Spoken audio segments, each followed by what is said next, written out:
Il Movimento 5 Stelle finanzia il ricorso di medicina democratica contro l'aumento delle soglie previste per i limiti di PFAS, sostanze tossiche disciolte nelle acque del Veneto. Mentre gli altri partiti si riempiono la bocca, noi passiamo ai fatti. Ed è così che con parte dell'istituzione dei nostri stipendi abbiamo appoggiato questo ricorso presentato da Medicina Democratica al Presidente della Repubblica contro l'Istituto Superiore di Sanità e la Regione Veneto per contrastare l'aumento previsto dei limiti delle soglie di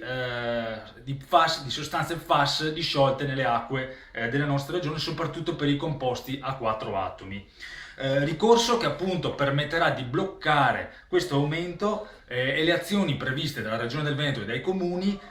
mantenendo i limiti precedenti a questa decisione di 500 nanogrammi per litro in confronto ai previsti 1500 nanogrammi per litro, quindi andrebbero triplicati